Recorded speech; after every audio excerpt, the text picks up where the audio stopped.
नमस्कार दोस्तों, मैं हूँ विशाल और मैं आप सभी का स्वागत करता हूँ आज के इस वोकैबुलरी सेशन में। दोस्तों, हम लोग बहुत सारे शब्दों को सीख चुके हैं अभी तक, बहुत सारे वर्ड्स के हमने मीनिंग सीखे हैं, उनके सिनोनिम्स, एंटोनिम्स सीखे हैं और इसी सीरीज़ के अंतर्गत in the same continuing series we would be learning a few words today. आज हम लोग फिर से कुछ नए शब्दों को सीखेंगे, कुछ वर्ड्स को सीखेंगे, उनके कुछ मीनिंग्स को सीखेंगे और क्लास को मस्ती से एंजॉय करेंगे। चलिए, तो बिना किसी देरी के हम लोग आज के सेशन को शुरू करते हैं और देखते हैं हमारा पहला शब्द क्या है। What is the first word of today's class. ये हमारा वोकैबुलरी सेशन चल रहा है और आज का हम पहला शब्द देखते हैं। What is the first word of today's class. थोड़ा सा मुझे समय दीजिएगा। The first word is what is the first word. The first word is poignant. Sir, ये पॉइग्नेंट मतलब क्या होता है? जो पॉइग्नेंट वर्ड है इसका मीनिंग क्या होता है सर?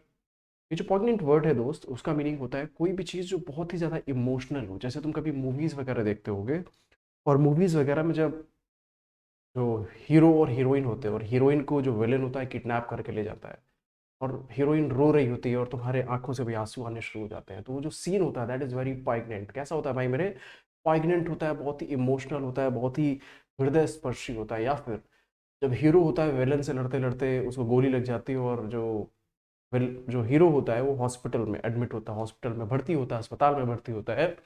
तो उस समय क्या होता है, हीरोइन उसको देखने आती है और कई बार तो हीरो की माँ आती है और माँ के आंखों से आंसू निकल रहे होते हैं।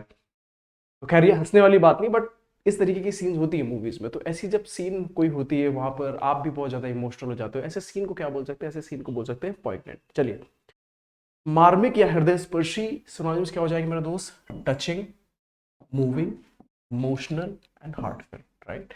एंटोनिम्स मेरे दोस्त क्या क्या हो जाएंगे इसके? एंटोनिम्स हो जाएंगे इनडिफरेंट। इनडिफरेंट मतलब जिसको कोई फर्क ही नहीं पड़ता। ऐसा इंसान इनडिफरेंट होता है, उसके सामने 10 लोग मर जाए, 100 लोग मर जाए, 1000 लोग मर जाए, उसको कोई फर्क ही नहीं पड़ रहा है।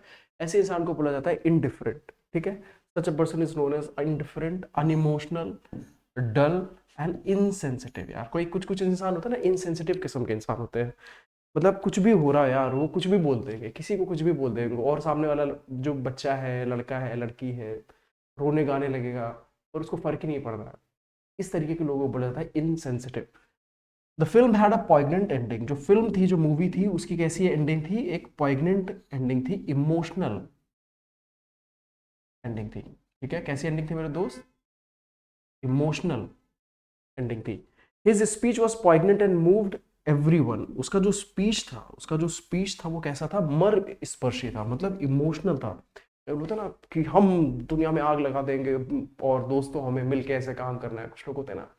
तो उनका जो स्पीच होता है उससे जनता मूव हो जाती है, मतलब इतना इमोशनल स्पीच होता है कि पूरी पूरी जनता उसको सुनती है। और खैर, तो इस वर्ड को मैंने बता दिया आपको। जैसे आप यहाँ पर भी देखिए, जैसे बच्चा है और ये बच्चा किसी आपदा में फंसा हुआ था, तो जो हमारे जो वीर सैनिक लोग होते हैं उन्होंने इस बच्चे को बचाया। तो कितना इमोशनल सीन हो गया, right? This is a moving scene, this is an emotional scene, this is a poignant scene. चलिए बढ़ते हैं आगे की तरफ, देखते हैं एक्रिव। यार ये जो एक्रिव वर्ड है इसका मतलब होता है कोई चीज का धीरे धीरे इकट्ठा होना और धीरे धीरे इकट्ठा होकर के बढ़ जाना। जैसे तुम पैसे वगैरह जमा करते हो बैंक में, राइट? जब पैसे वगैरह जमा करते हो बैंक में तो धीरे धीरे धीरे धीरे धीरे धीरे इंटरेस्ट जमा होना शुरू होता है। धीरे धीरे इंटरेस्ट हो के वो भाई अमाउंट जो है वो काफी ज्यादा बड़ी हो जाती है। जैसे आप यहाँ पर एग्जांपल्स देखो, interest will accrue on the savings account. मतलब जो सेविंग अकाउंट है उस पर क्या होगा? जो इंटरेस्ट है, जो ब्याज है, वो इकट्ठा होगा, जमा होगा, बढ़ोतरी होगी उसकी। Benefits accrue with experience over time. जो बेनिफिट्स होते हैं, कोई भी चीज को जो बेनिफिट्स होते हैं वो बढ़ते हैं, संचित होते हैं। कैसे? एक्सपीरियंस के साथ में। जैसे कोई एक टीचर भी होता है, तो जैसे जैसे वो पढ़ाता है, जैसे जैसे वो पढ़ाते जाता है, जैसे जैसे वो रिजल्ट प्रोड्यूस करते जाता है, वो और अच्छा टीचर बनते जाता है, राइट? चलिए, इसके हम लोग ये कैसे यूज कर सकते हैं? This is a part of speech is verb. Synonyms क्या हो जाएंगे? एक्यूमुलेट। एक्यूमुलेट का मतलब होता है इकट्ठा करना। गैदर का भी मतलब होता है इकट्ठा करना। इंक्रीज मतलब बढ़ना। एमास का भी मतलब होता है कोई चीज को गैदर करना, कोई चीज को इकट्ठा करना। डिक्रीज, एंटोनिम्स क्या हो जाएंगे? Decrease, diminish, reduce, decline. ये सारे जो वर्ड्स हैं इन सबका जो मतलब होता है या तो कोई चीज का कम होना या फिर घटना। ये सारे एंटोनिम्स हो जाएंगे किसके भाई? ये सारे एंटोनिम्स हो जाएंगे एक्रिव वर्ड के। चलिए बढ़ते हैं आगे की तरफ, देखते हैं नेक्स्ट वर्ड, जीनियल। राइट। ये जो जीनियल है इसका क्या मतलब है यार? जीनियल का मतलब है, सबसे पहले तो अपने को ये समझना है कि जो वर्ड है दिस इज एन एडजेक्टिव। क्या है मेरे दोस्त? ये जो वर्ड है एक एडजेक्टिव है और दोस्त इसका मतलब होता है कोई एक ऐसा इंसान जो बहुत ज्यादा मिलनसार हो, कोई एक ऐसा इंसान जो बहुत ज्यादा हंसमुख हो, सबसे बहुत अच्छे से मिलजुल के रहता हो, ऐसे इंसान को बोला जाता है जीनियल, राइट। मतलब कुछ लोग होते हैं, हमारे दोस्तों में भी कुछ लोग होते हैं बिल्कुल उक्खड़ स्वभाव के होते हैं, कुछ बहुत उक्खड़ स्वभाव के होते हैं, बहुत ही घमंडी स्वभाव के होते हैं, और कुछ लोग जो होते हैं बहुत ही इंटेलिजेंट, बहुत ही मिलनसार स्वभाव के होते हैं।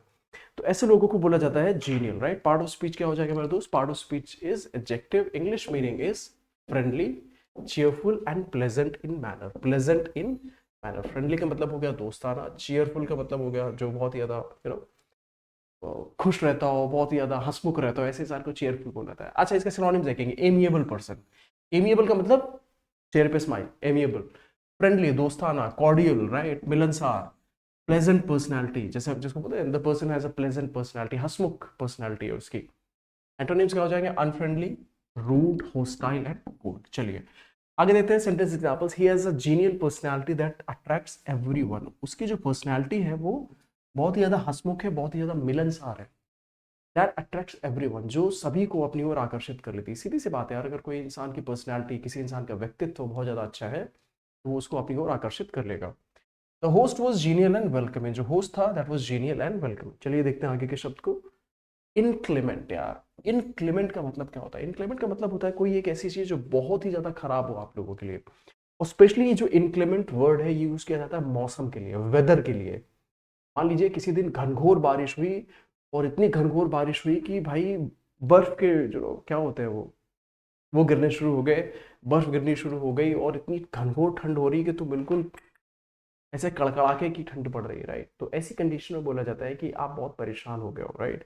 तो ऐसा जो वेदर होगा, ऐसा जो वेदर होगा जिसमें आप बिल्कुल परेशान हो जाओ, उसको बोला जाएगा मेरे दोस्त क्या? इनक्लेमेंट वेदर। इनक्लेमेंट वेदर, इसका जो यूज है मोस्टली वेदर के लिए किया जाता है, मौसम के लिए किया जाता है। ठीक है, किसके लिए यूज किया जाता है मेरे भाई? मौसम के लिए, मौसम के लिए। सिनोनिम देखेंगे, harsh, severe, stormy and rough. ये जो सारे शब्द आप यहाँ पर देख पा रहे हैं, harsh, severe, stormy and rough, ये सारे शब्द क्या हो गए मेरे दोस्त? ये सारे शब्द इसके सिनोनिम्स हो गए। एंटोनिम्स क्या हो जाएंगे? माइल्ड, थोड़ा बहुत, काम, शांत, प्लेजेंट, हंसमुख, फेवरेबल। जो सारे शब्द है मेरे दोस्त, ये सारे शब्द इसके क्या हो गए? ये इसके हो गए अपने यू नो इसके एंटोनिम्स हो गए। Second example, the match was postpone due to the inclement weather. जो मैच था उसको कठोर मौसम की वजह से, इनक्लेमेंट वेदर की वजह से पोस्टपोन कर दिया गया। मान लो मैच हो रहा है और बहुत ही खतरनाक बारिश हो रही है, ऐसी बारिश हो रही है कि मैच खेला ही नहीं जा सकता है, तो ऐसी अवस्था में क्या किया जाएगा? मैच को पोस्टपोन कर दिया जाएगा। Travel becomes difficult in inclement condition. जो ट्रैवल है वो क्या हो जाती है? डिफिकल्ट हो जाती है। कब? इनक्लेमेंट कंडीशंस में, इनक्लेमेंट कंडीशंस में। आगे देखते हैं। विंडिक्टिव, यार ये विंडिक्टिव कौन होता है? Who is vindictive? विंडिक्टिव मेरे भाई कौन है? विंडिक्टिव है एक ऐसा इंसान जो प्रतिशोधी हो, जो लोगों से बदला रखने की भावना रखता हो। यार देखो, कई बार इंसान होता है वो बदला सिर्फ इसलिए नहीं लेता है कि वो विंडिक्टिव है। आपने अगर किसी इंसान के साथ बहुत बुरा किया है, राइट, आपने किसी इंसान के साथ बहुत बुरा किया है, तो आपको खुद सोचना चाहिए, सामने वाला इंसान मौका जब मिलेगा उसको तो बदला तो जरूर लेगा ना। देखो बोला जाता है कि आप कभी भी, एक बहुत ही फेमस कोट है, people do not remember what you say to them, people do not remember what you say to them, but people definitely remember how you made them feel. लोग ये भले भूल जाएंगे कि आपने उनसे क्या कहा था, पर लोग ये जरूर नहीं भूलते हैं कि आपने उनके साथ कैसा बिहेव किया था। ये मतलब बहुत ही जीवन में बहुत ही हर बार होता है यार ये, कि आपने किसी के साथ बुरा किया है तो वो लौट के आपके पास आएगा ही आएगा, या तो वो खुद करेगा या तो किसी से करवाएगा। तो जीवन में हमेशा कोशिश ये करनी है कि किसी भी मासूम इंसान के साथ बुरा नहीं करना है। वो गलत के साथ गलत करो, डेफिनेटली गलत के साथ गलत करो, गलत के साथ तो गलत करना ही चाहिए। मतलब उसमें तो आप भगवान का काम कर रहे हो, भगवान ही तो दंड देते हैं ना, भगवान ही तो दंड देते हैं किसी, जब कोई गलत आदमी होता है उसके साथ भगवान बोलते हैं कि नहीं यार इसको मैं गलत करूंगा, बोलते हैं पापों की सजा भगवान देते हैं। पर आप अगर किसी गलत आदमी के साथ गलत कर रहे हो तो आप एक्चुअल में भगवान की हेल्प कर रहे हो ना, आप भगवान की हेल्प कर रहे हो तो वो अच्छी चीज होगी। पर किसी मासूम इंसान के साथ, कोई सीधे साधे इंसान के साथ, किसी ऐसे इंसान के साथ जो बहुत ही अच्छा हो, उसके साथ अगर आप गलत कर रहे हो तो भूल के भी, मतलब भूल के भी ऐसी गलती मत करना। क्यों? क्योंकि वो लौट के आपके पास आएगा ही आएगा। और वो नहीं करेगा तो भगवान करेंगे। चलिए छोड़िए सब चीजें। विंडिक्टिव, विंडिक्टिव जो वर्ड है इसका मतलब होता है प्रतिशोधी या बदले की भावना रखने वाला। Part of speech is adjective, part of speech is adjective. Synonyms क्या हो जाएंगे? वेंजफुल, वेंजफुल कौन होता है? रिवेंज लेने वाला, रिवेंज लेने वाला, राइट, बदला लेने वाला, रिवेंजफुल। स्पाइटफुल, घृणा करने वाला, मलिशियस, दुर्भावना रखने वाला। Antonyms forgive, forgiving, kind, benevolent and merciful. ये जो सारे शब्द है इनका मतलब होता है एक ऐसा इंसान जो दयालु हो, जो दूसरों की मदद रखने की भावना रखता हो। Sentence examples, he became in vindictive after the argument, बहस के पश्चात वो विंडिक्टिव हो गया, उसके अंदर रिवेंज लेने की भावना आ गई। A vindictive attitude can damage relationships. जो vindictive attitude है, जो vindictive मेरे भाई attitude है, that can damage relationships. उसकी वजह से relationships खराब हो सकते हैं। A vindictive attitude can damage relationships. जो vindictive attitude है मेरे दोस्त, उसकी वजह से relationships खराब हो सकते हैं। आगे बढ़ते हैं। लोकेशियस, जो लोकेशियस वर्ड है उसका मतलब क्या होता है? कोई एक ऐसा इंसान, जैसे इनको देखो यार, मतलब ये इनसे मिलने गया हुआ है, ये मेरे दोस्त इनसे मिलने गया हुआ है, और ये चपड़ चपड़ चपड़ पता नहीं क्या बोले जा रही है। मतलब कुछ लोग होते हैं ना, कुछ लोग होते हैं बस गए बुम बुम बुम बुम बुम बुम बोलना शुरू हो गया, और सामने वाला बोल रहा भाई शांत हो जा, शांत हो जा, मेरे को थोड़ा सा आराम कर लेने दे, लेकिन नहीं, उसको बोलना है तो बोलना है ना।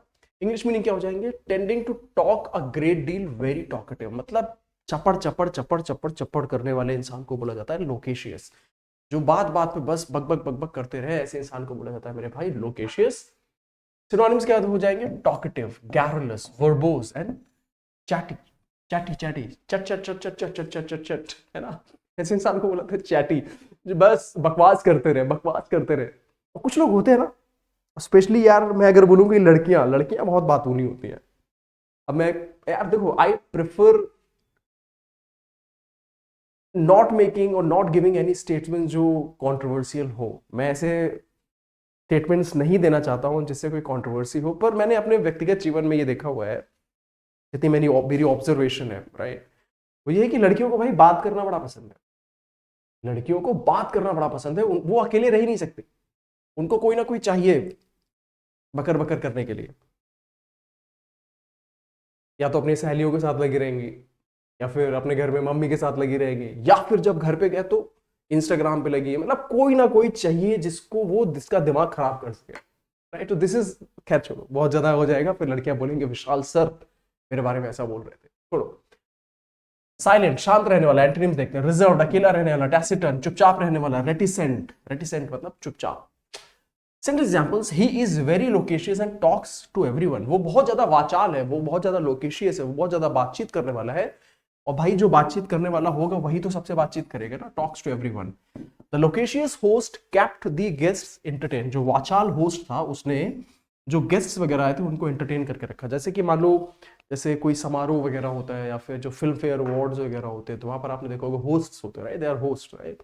होस्ट वगैरह आपस में बातचीत वगैरह करते हैं, और ना सिर्फ बातचीत करते हैं बल्कि वो जो वहां पर जितने भी गेस्ट आए होते हैं उनकी जो शाम होती है, उनका जो दिन होता है, उसको बहुत अच्छा बना करके रखते हैं। चलिए देखते हैं कोई नया वर्ड है क्या। तो that is all for today. आज की क्लास थोड़ी सी शॉर्ट है, मुझे मेरे भाई मुझे पता है, today's class is a little short, I know that, but do not worry, हम लोग अच्छे से क्लासेस करेंगे, कंटिन्यू करेंगे। और मेरे दोस्त, आज की क्लास शॉर्ट क्यों है? क्योंकि जो मैंने ये जो 90 डेज वोकैब प्लानर है, ये जो 90 डेज वोकैब प्लानर है मेरे भाई, ठीक है, 90 डेज वोकैब प्लानर,